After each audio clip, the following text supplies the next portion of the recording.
Bismillahirrahmanirrahim. Alhamdulillahirabbil alamin. Allahumma shalli wa sallim wa barik ala Muhammad wa ala ali Muhammad.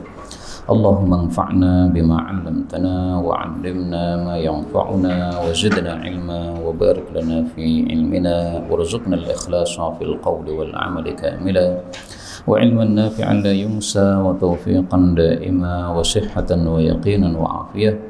اللهم افتح لنا كل خير ويسر لنا كل أمور. اللهم انصر المجاهدين وارحم المستضعفين ودمر أعداء الدين واطمس على أموالهم آمين يا رب العالمين. Alhamdulillah kaum muslimin rahimani wa rahimakumullah. Kita lanjutkan pengajian kitab hadis Al-Jami' Shaghir karya Al-Imam As-Suyuti rahimahullahu ta'ala yang sudah wafat tahun 911 Hijriah, dan kita sudah sampai pada hadis 4051. Faqala al-muallif rahimahullahu ta'ala wa nafa'ana bihi wa bi'ulumihi fid dharain amin. Khairu, sebaik-baik umara'is saraya, pemimpin-pemimpin sariyah. Sariyah itu pasukan perang yang sedikit, adalah Zaid ibn Harithah, anak angkat Rasulullah sallallahu alaihi wasallam. Kenapa dia terbaik? Karena satu, aksamuhum, paling membagi bisawiyah, dengan rata, dengan adil. Wa a'daluhum, dan paling adil fir ra'iyah, terhadap rakyatnya. Hadis ini derajatnya diperselisihkan oleh para ulama. Tetapi bahwasanya Zaid bin Harithah, anak angkat Nabi, adalah ahli di dalam memimpin peperangan, ini hadisnya sahih. Kita temukan dalam hadis yang lain dengan kata kunci la khaliqan. Rasulullah bersabda, in tat'anu fi imaratih, kalau kalian mencela kepemimpinan Usamah anaknya Zaid, faqad kuntum tat'anuna fi imarati abi, kalian dulu juga mencela kepemimpinan bapaknya yaitu Zaid bin Harithah. Wa imullah, demi Allah, in kana la khaliqan bil imarah, sungguh Usamah ini adalah pantas untuk memimpin perang. Ini hadis muttafaqun alaih. Jadi Zaid bin Harithah ini memang beberapa kali diangkat oleh Nabi sebagai pemimpin perang. Salah satunya pada perang Mu'tah, Rasulullah mengangkat 3 pemimpin, salah satunya Zaid bin Harithah. Bahkan dia nomor 1, Zaid bin Harithah. Kalau mati baru diganti yang kedua dan ketiga. Nah, maka tentang kehebatan Zaid bin Harithah memimpin perang ini sahih. 52. Khairu ummati, sebaik-baik umatku ba'di, sepeninggalku, adalah 1 Abu Bakar, yang kedua adalah Umar. Tapi hadis ini pun derajatnya diperselisihkan oleh para ulama. Hanya isinya sahih. Kenapa? Karena sudah ijma' para sahabat Nabi bahwasanya manusia terbaik setelah Nabi Muhammad SAW adalah Sayyidina Abu Bakar, lalu kemudian Sayyidina Umar. Ini kata-kata wa dan, ya. Dan itu tidak untuk menunjukkan urutan sebenarnya, tapi untuk hadis ini urutan. Karena sepakat para sahabat Abu Bakar lebih utama, baru setelah itu Sayyidina Umar, baru setelah itu Sayyidina Uthman. Nah, setelah Sayyidina Uthman, thumma naskut, kemudian para sahabat diam, tidak melebihkan siapa lagi di antara mereka. 53. Khairu ummati, sebaik-baik umatku adalah al-qarnu, generasi alladzi bu'ithtu fih, yang saya diutus padanya, yaitu generasi sahabat Nabi sallallahu alaihi wasallam. Thumma alladhina yalunahum, kemudian orang-orang setelah mereka yaitu tabi'in. Thumma alladhina yalunahum, kemudian orang-orang setelah mereka yaitu tabi'ut tabi'in. Thumma, kemudian yakhlufu, menggantikan qaumun, suatu kaum, yuhibbunas samanah, mereka menyukai gemuk, wa yashhadun, dan mereka bersaksi, qabla ayyustashhadu, sebelum mereka diminta untuk bersaksi. Ini sudah kita jelaskan kemarin pada pertemuan yang lalu, bahwa yang dimaksud suka gemuk ini adalah malas dalam ibadah, suka makan, bersenang-senangan dengan dunia. Sehingga panjenengan yang gemuk tidak usah sedih gara-gara hadis ini, kalau gemuknya bukan seperti yang disampaikan tadi, ya. Malas ibadah, sukanya makan-makan, foya-foya, itu yang tercela. Adapun bersaksi sebelum diminta sebagai saksi, ini maksudnya adalah bersaksi bohong, Adapun bersaksi yang benar tanpa diminta itu dipuji oleh Nabi SAW dalam hadis yang lain. Jadi ada dua hadis sama-sama sahih, satunya mencela orang bersaksi tanpa diminta, satunya memuji orang bersaksi tanpa diminta. Nah, ini adalah karena dua saksi yang berbeda. Satunya membela kebatilan, satunya membela kebenaran. 54. Khairu ummati, sebaik-baik umatku, alladzina, orang-orang yang lam yu'tau, mereka tidak dikasih, maksudnya tidak dikasih banyak harta oleh Allah, fayabturu, sehingga mereka sombong, walam yumna'u, dan mereka tidak dicegah, yaitu tidak dicegah makanan pokok oleh Allah, fayas'alu, sehingga mereka minta-minta. Hadis ini derajatnya juga diperselisihkan oleh para ulama, dan maksud hadis ini adalah bahwa rizki yang paling baik itu yang kafaf. Kafaf itu apa? Pas-pasan, tidak kurang, tidak lebih, itu namanya kafaf. Karena kalau dikasih banyak, banyak orang kemudian fayabturu, jadi sombong karena duitnya banyak, seperti Qarun. Tapi kalau dikasih sedikit, akhirnya kekurangan, akhirnya yas'alu, minta-minta. Nah, mereka itu tidak dikasih banyak oleh Allah, tapi juga tidak dikasih sedikit sampai kekurangan oleh Allah, tapi tengah-tengah, sehingga tidak ada sisanya dan tidak ada kekurangan untuk makanan pokoknya.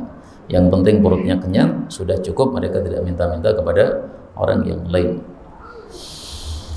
55. Khairu ummati, sebaik-baik umatku adalah alladzina, orang-orang yang idza asa'u, apabila mereka berbuat jelek, istaghfaru, mereka istighfar. Ini sifat yang pertama.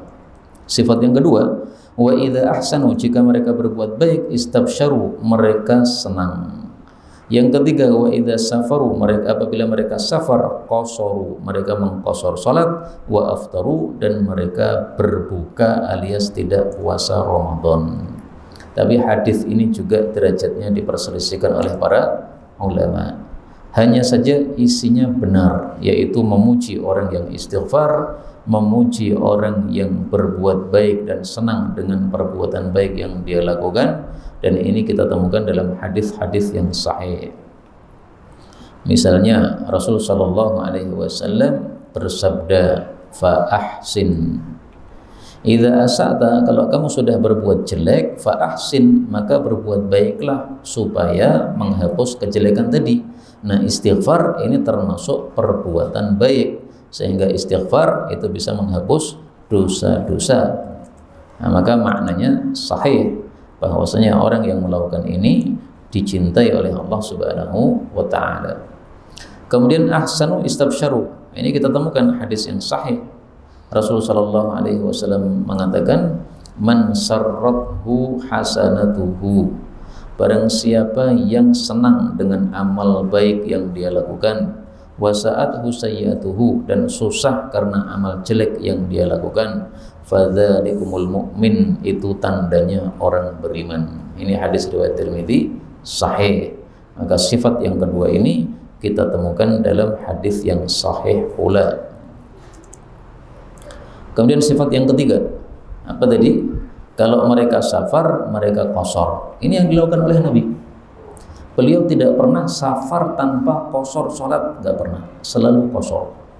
Karena itu jumhur ulama berpendapat lebih utama ketika safar itu kita qasar meskipun tidak wajib.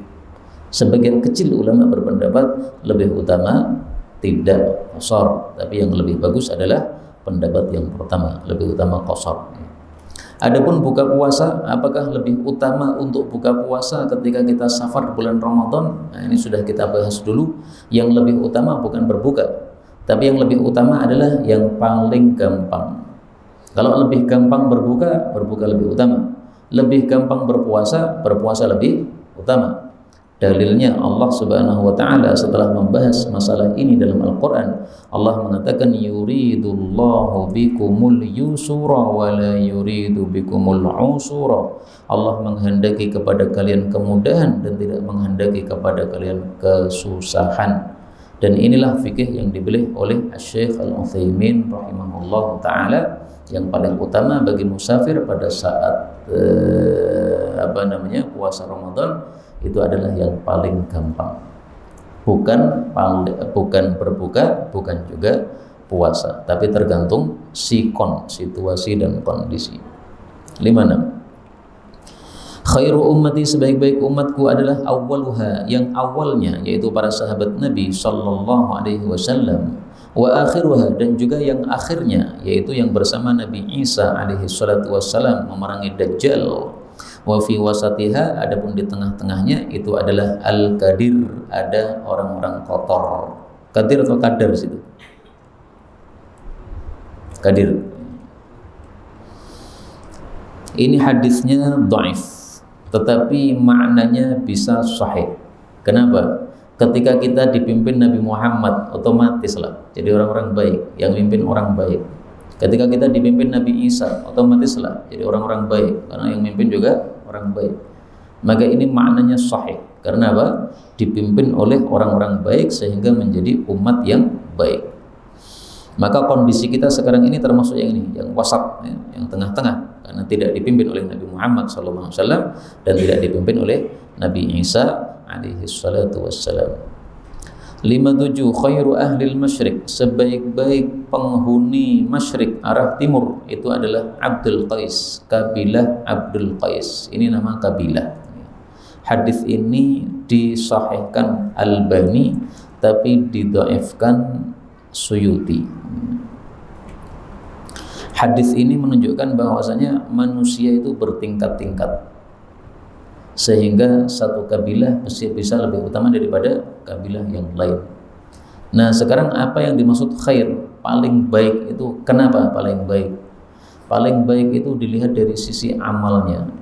Nah, Abdul Qais ini salah satu fadilahnya adalah ketika dakwah Islam datang kepada mereka, mereka bersegera untuk masuk Islam. Nah, ini salah satu fadilahnya Abdul Qais.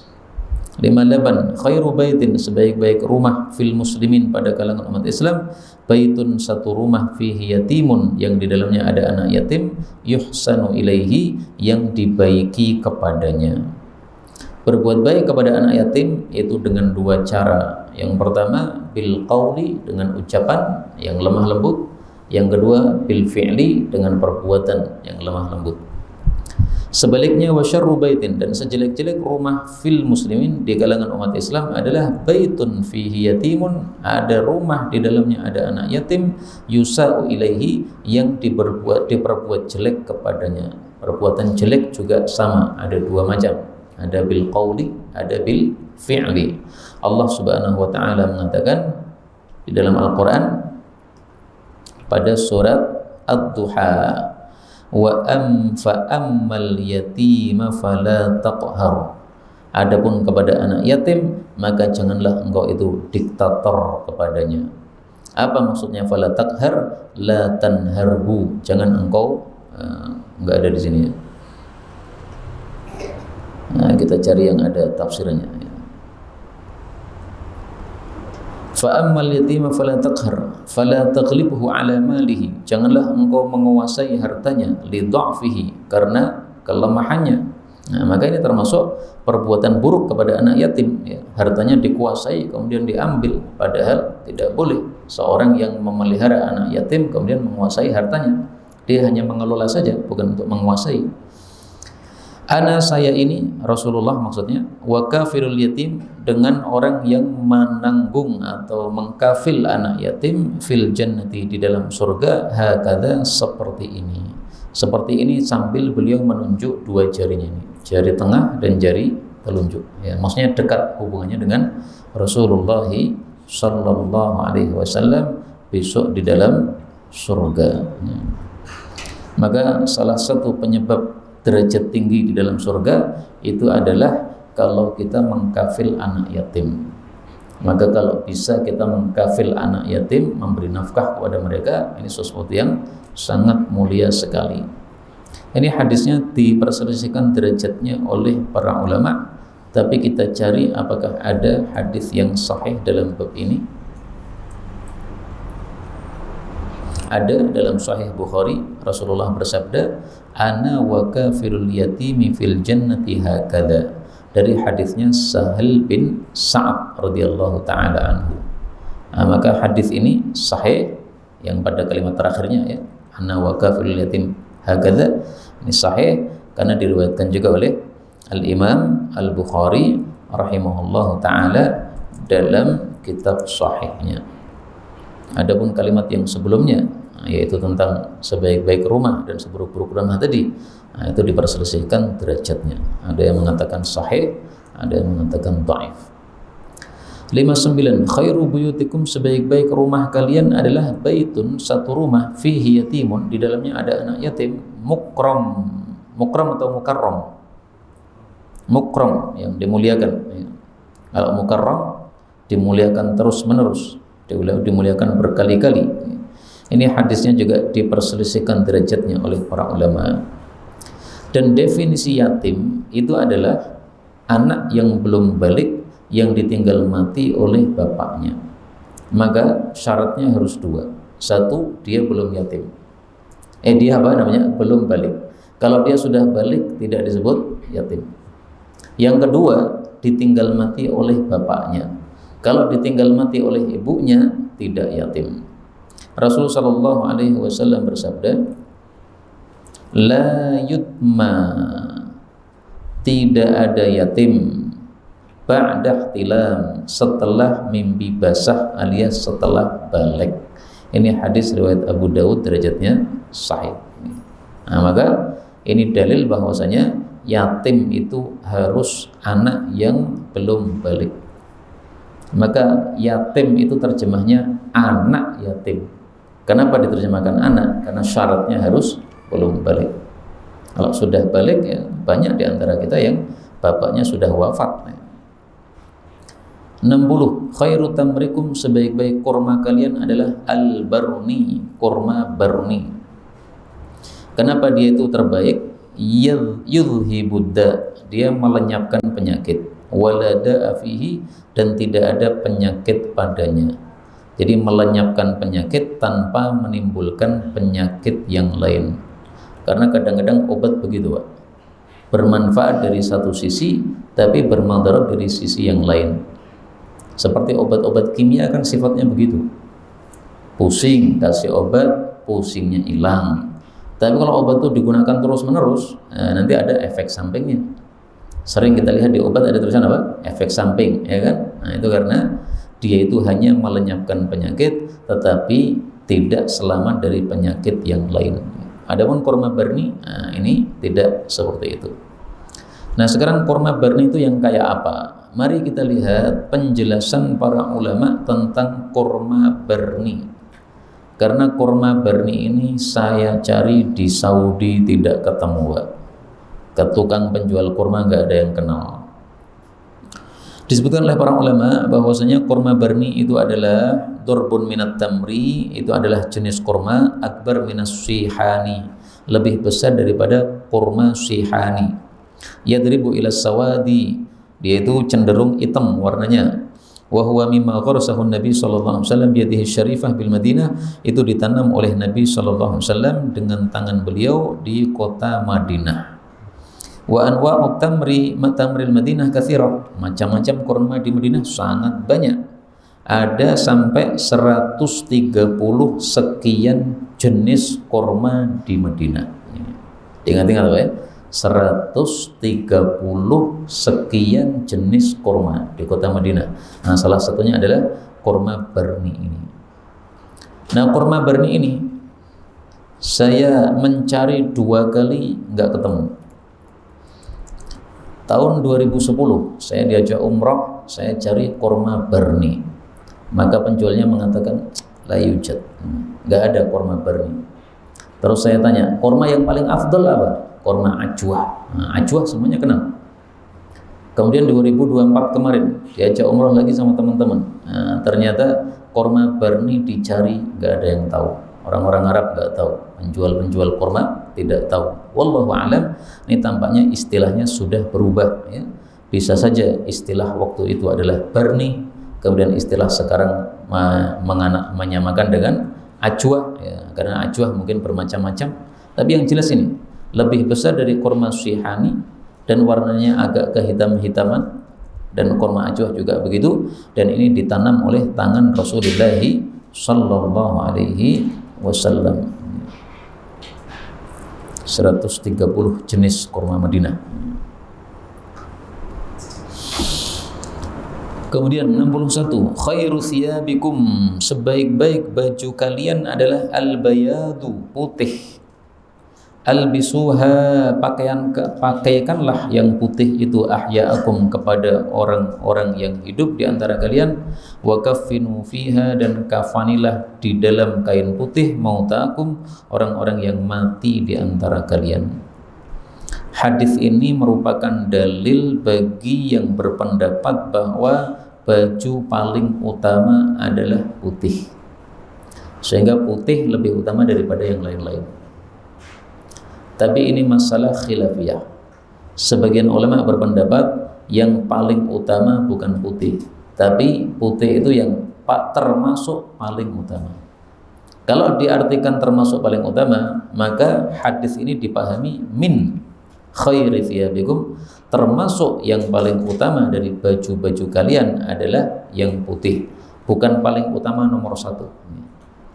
Tapi tafsiran yang pertama lebih bagus. Tidak usah diartikan min, ya, tapi khairu ya khairu, terbaik ya terbaik, bukan termasuk yang terbaik. Sebagian ulama mereka suka pakai baju hitam, bukan baju putih. Kenapa? Karena lebih mudah di dalam merawatnya, itu alasannya. Maka sesuatu yang paling mudah itu dianggap paling utama oleh kelompok yang kedua ini. Bagaimana sikap Rasul sallallahu alaihi wasallam? Apakah Rasulullah setiap hari bajunya putih? Tidak. Ibnul Qayyim mengatakan Rasulullah yalbasu ma yajidu. Beliau berpakaian apa yang didapatkan. Beliau dapati baju putih, pakai baju putih. Dapati baju hitam, pakai baju hitam. Dapati baju hijau, pakai baju hijau. Nah, maka ringkasnya beliau tidak pilih-pilih, tetapi beliau apa yang diambil itulah yang, apa yang didapati itulah yang dipakai. Nah, penjelasan ini bisa dibaca dalam kitab beliau, kitab Zadul Ma'ad, kitab yang sangat bagus tentang biografi Rasulullah sallallahu alaihi wasallam. 62, khairu thiyabikum, baju terbaik kalian al-bayat, putih. Fakaffinu biha mautakum, kafani dengannya orang-orang mati kalian. Wa albisuha ahya'akum, beri pakaian dengannya orang-orang hidup. Wa khairu akhalikum, dan sebaik-baik celak untuk kalian adalah al-ithmit, celak ithmit. Fadilahnya apa? 1, yumbitus sya'ar, menumbuhkan bulu. Yang dimaksud di sini bulu mata. Nah, kalau kita pakai ithmit, bulu matanya semakin tebal. Yang kedua, wayajlul basar, dan memperjelas pandangan, penglihatan. Maka yang merasa pandangannya tidak jelas, penglihatannya tidak jelas, silahkan beli ithmit ini. Ithmit sendiri adalah batu yang ada di gunung, namanya batu ithmit. Kemudian diremuk menjadi celak. Nah, cara memakainya bukan dioleskan di bawahnya, tapi cara memakainya dimasukkan pada mata, nah, dipiurkan pada mata, karena fungsinya untuk membersihkan kotoran-kotoran yang ada di mata. Nah, sehingga ketika dimasukkan di mata terasa perih kan, nah, kemudian keluar bercucuran itu air mata, saat itulah kotoran-kotoran pada keluar. Demikian yang saya ketahui dari prakteknya orang-orang yang fokus di dalam menggunakan ithmit atau celak ithmit ini.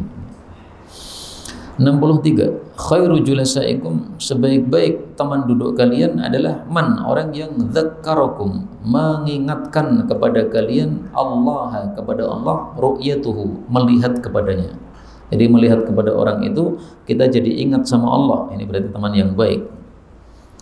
Yang kedua, sifat yang pertama adalah menyebabkan kita ingat sama Allah. Sifat yang kedua, wazada, dan menambah fi amalikum, amal atau ilm?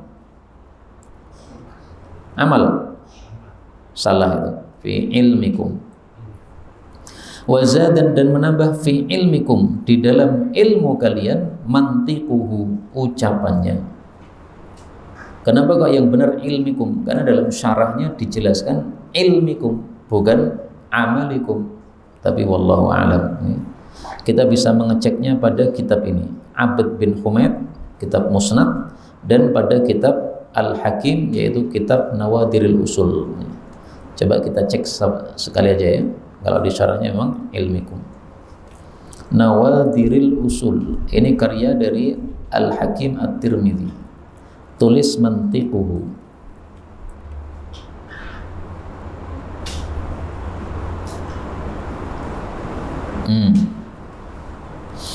Ternyata di sana amal ya. Maka bisa jadi benar amalikum.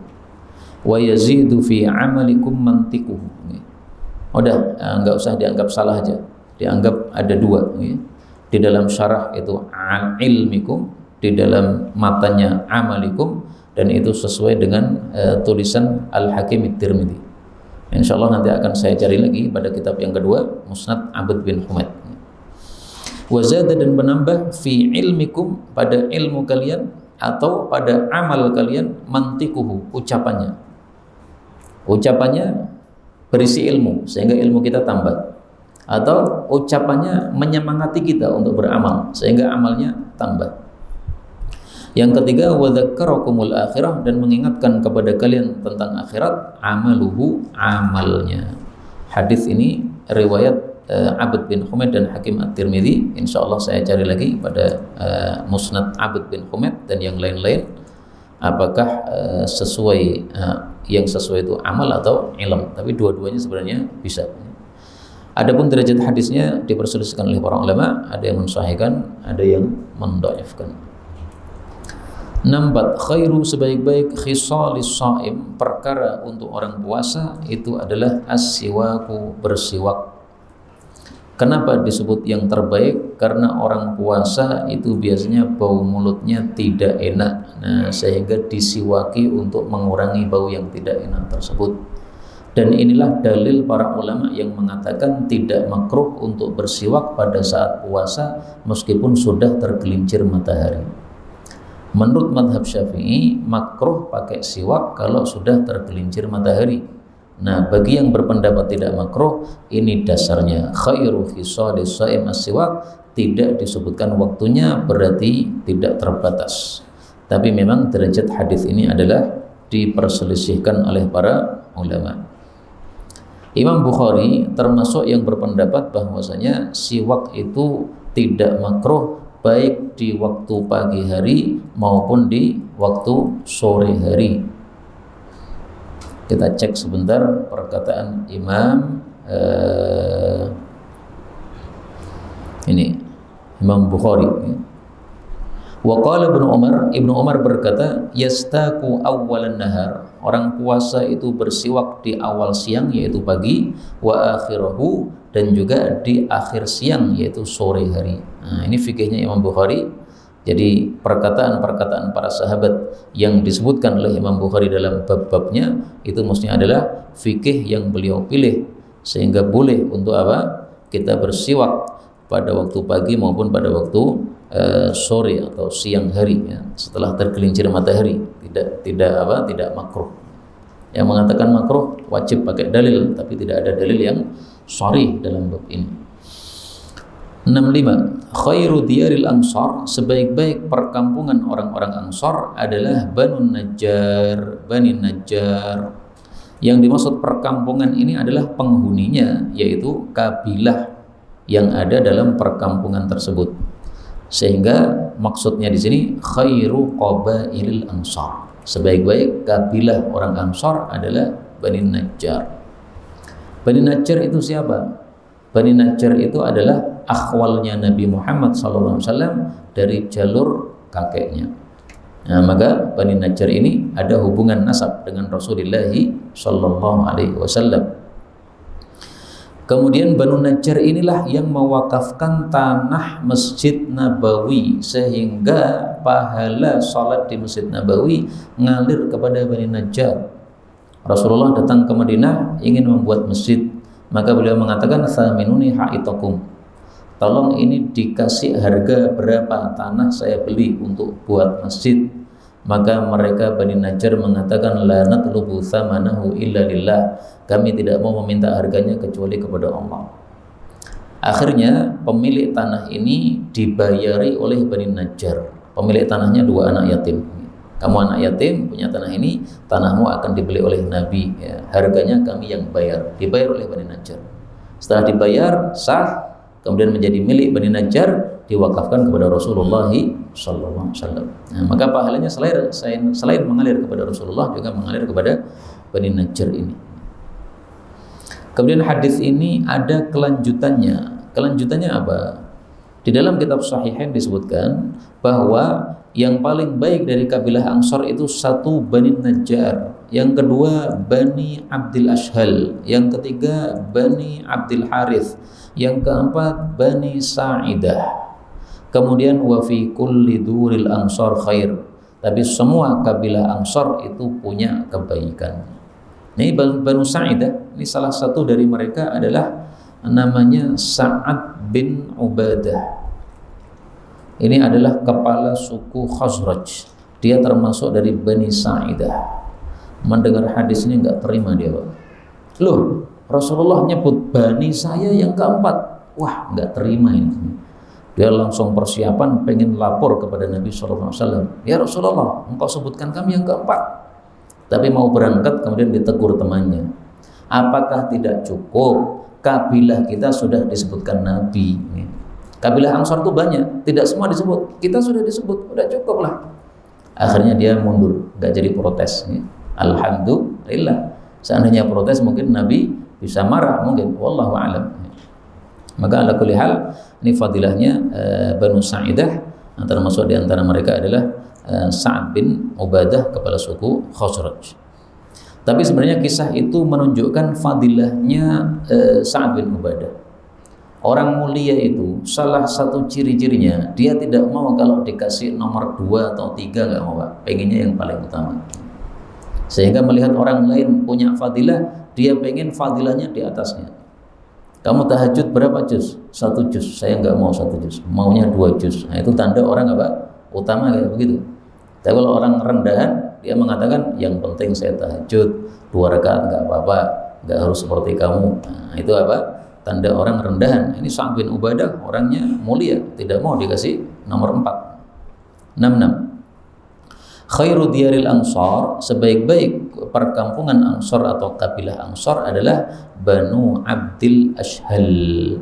Ini hadisnya juga sahih, tetapi yang dimaksud khairu ini adalah min khairi, ya. Termasuk yang terbaik dari kabilah Ansar, Bani Abdil Ashhal. Kenapa kita artikan termasuk di sini? Karena hadis yang sebelumnya sudah saya sampaikan, yang paling baik itu adalah Bani Najjar. Bani Abdil Ashhal ini nomor 2. Nah, sehingga ketika di sini disebutkan Bani Abdil Ashhal, itu maksudnya adalah termasuk yang terbaik. Bukan yang terbaik nomor 1, bukan. Karena akan bertentangan dengan hadis yang lain. 67. Khairu dinikum, sebaik-baik agama untuk kalian itu adalah aisaruhu, yang paling mudahnya. Maksud hadis ini adalah bahwa syariat yang dibawa oleh Nabi Muhammad sallallahu alaihi wasallam itu adalah syariat yang paling utama, lebih utama daripada syariat nabi-nabi sebelumnya. Saya tampilkan dalil Quran menunjukkan hal itu. Surat Al-A'raf ayat 157. Salah satu yang dibawa oleh Nabi Muhammad sallallahu alaihi wasallam adalah wa yad'u anhum asarahum wal aghlal allati kanat alaihim. Nabi Muhammad itu meletakkan dari mereka beban-beban mereka dan belenggu-belenggu yang ada pada mereka. Artinya apa? Ajaran-ajaran terdahulu yang dibawa oleh Nabi Musa atau Nabi Isa yang berat-berat itu sudah dihapuskan dengan syariat Nabi Muhammad SAW. Contohnya dulu sholat 50 kali sehari, nah itu sudah dihapus, sudah nggak ada lagi. Apalagi dulu kalau tobat itu suruh bunuh diri, itu adalah apa? Tobatnya mereka. Uqtulu anfusakum, maka itu sudah tidak ada lagi dalam syariatnya Nabi Muhammad sallallahu alaihi wasallam. Maka maksud hadis ini adalah syariat yang dibawa oleh beliau sallallahu alaihi wasallam itulah syariat yang paling baik. 68. Khairu dinikum, sebaik-baik agama untuk kalian adalah aisaruh, yang paling gampangnya, yaitu ajaran Nabi Muhammad sallallahu alaihi wasallam. Wa khairul ibadah, dan sebaik-baik ibadah itu adalah al-fiqh, fikih atau paham agama. Hadis ini derajatnya dhaif, belum ada derajatnya ditulis sendiri. Fikih yang dimaksud di sini bukan fikih yang kita kenal sekarang ini. Fikih yang kita kenal sekarang ini adalah fikih ibadah, fikih muamalah, fikih usrah, fikih jinayat, yaitu tentang hukum atau tentang halal haram. Bukan itu yang dimaksud. Istilah fikih di dalam Al-Quran atau hadis itu maksudnya paham agama. Paham agama intinya apa? Intinya takut kepada Allah. Maka orang yang banyak dalil dalam otaknya, apal banyak dalil, tapi tidak takut kepada Allah, tidak disebut sebagai orang yang faqih. Karena istilah fikih yang ada, yang disebutkan dalam Quran Sunnah, bukan istilah fikih yang tersebar sekarang di tengah-tengah masyarakat. Rasulullah bersabda, "May yuridillahu bihi khairan yufaqqihhu fid din." Barang siapa yang dikehendaki kebaikan oleh Allah Subhanahu wa taala, Allah akan jadikan dia paham dalam agama. Ini bukan hanya paham dalil hukum fikih saja, bukan. Tapi maksudnya mengamalkan agama, sehingga intinya tadi ya, taat kepada Allah Subhanahu wa taala. 69. Khairu dinikum, sebaik-baik agama kalian adalah al-wara', sikap wara'. Sikap wara' itu adalah sikap hati-hati, menghindari dua, menghindari yang haram dan menghindari yang syubhat, itu disebut wara'. Dan wara' itu ada dua macam. Yang pertama adalah wara'un fil manhiyat, wara' di dalam meninggalkan yang terlarang. Yang kedua wara'un fil wajibat, wara' di dalam melakukan kewajiban-kewajiban. Ada orang yang wara'nya cuma dalam meninggalkan yang dilarang saja. Untuk haram dia wara' sekali, tapi untuk perkara yang wajib dilakukan dia tidak wara', asal-asalan saja. Salatnya bagaimana? Asal-asalan. Zakatnya gimana? Asal-asalan. Puasanya gimana? Asal-asalan. Nah, itu berarti tidak wara' di dalam wajibat. Ibnu Taimiyah mengatakan, ini perkataan Ibnu Taimiyah, bukan ucapan saya ya. Banyak orang bisa wara' dalam manhiyat tapi tidak wara' dalam wajibat. Wallahu a'lam bissawab. Maka mari kita usahakan wara' dalam dua-duanya. Dalam perkara yang haram kita wara', dalam perkara yang menjadi kewajiban kita pun juga kita wara' atau kita berhati-hati. Tinggalkan yang ragu dan tinggalkan yang syubhat. 70. Khairu, sebaik-baik sahurikum, makanan sahur kalian adalah at-tamru, kurma. Hadis ini derajatnya dhaif. Adapun yang sahih adalah bahwa Nabi sallallahu alaihi wasallam bersabda, tapi sebenarnya sama ya. Sebenarnya apa? Maknanya sama. Rasulullah bersabda, ni'mas sahur at-tamr, sebaik-baik sahur itu adalah kurma. Hadis riwayat Jabir. Jadi hadis ini tadi yang kita baca ya, ini juga riwayat Jabir sama ya. Hanya saja yang diriwayatkan Ibnu Adi ini sanadnya dhaif. Adapun kalau mau yang sahih, ini yang diriwayatkan oleh Abu Nuaim dalam kitab Hilyah dengan lafal ni'ma as-sahuru at-tamru. Ni'ma itu yang sahih, khairu itu yang dhaif.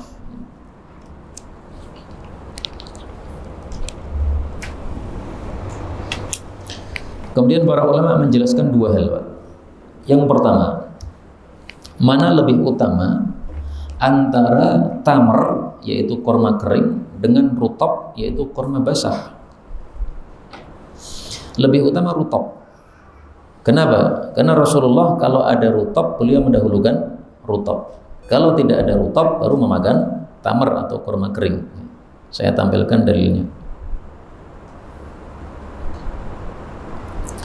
Rutabatin. Kana yuftiru ala rutabatin, beliau berbuka puasa dimulai dengan makan rutab sebelum salat maghrib. Kalau tidak ada rutab barulah tamar kurma kering. Kalau tidak ada tamar barulah minum beberapa teguk air. Hadis riwayat Abu Dawud sahih. Nah, maka yang lebih bagus bukan tamar tetapi apa? Tetapi rutab, berdasarkan hadis ini menurut para ulama rahimahumullahu taala. Ini penjelasan yang pertama. Penjelasan yang kedua, kalau yang paling baik adalah rutab, kenapa Rasulullah tidak mengatakan ni'mas sahur ar-rutab? Kenapa? Karena at-tamr ini adalah yang paling mudah didapatkan, rutab tidak mudah didapatkan. Panjenengan pergi ke toko kurma, nah, itu rutab tidak selalu ready ya, tapi kalau yang tamr selalu ready. Karena rutab itu sifatnya tidak awet lama, tapi kalau tamar bisa awet lama. Seperti misalnya kalau di Solo panjenengan beli pia kering gampang, tapi pia basah harus ke toko tertentu. Karena pia basah tidak awet, waktunya cuma beberapa hari saja. Nah, itu maksudnya, itu sebabnya kenapa beliau mengatakan at-tamar, tidak mengatakan ar-rutab. Dan sesuai fakta juga ketika kita umrah 2024 kemarin itu 23 atau 24 kemarin lupa ya, itu ternyata di Madinah itu ada orang-orang yang bawa rutab untuk dibagikan pada saat buka puasa. Tamar sudah dibagikan oleh pihak masjid, rutab nggak ada. Nah, rutab itu yang bawa perorangan ya. Orang Mekah mereka membawa satu tenteng bawa tas begitu. Biasanya kalau ketemu polisi dibuka dulu ya, diperiksa dia bawa apa ya, barangkali bawa bom dan sebagainya. Nah, biasanya itu mereka membawa teh atau kopi sama rutab. Nah, tampaknya mereka membawa rutab itu untuk mengamalkan sunnah tadi, kana yuftiru ala rutabatin. Kalau ada rutab, kalau tidak ada baru tamrat. Nah, ini yang susah kita dapatkan di Indonesia, rutab, kecuali dengan harga yang sedikit agak mahal. Ini yang dapat kita pelajari pada pertemuan kali ini, karena sudah mencapai nisab yaitu 20 hadis, maka kita cukupkan sampai di sini. Wallahu a'lam bishawab. Walhamdulillahirabbil alamin.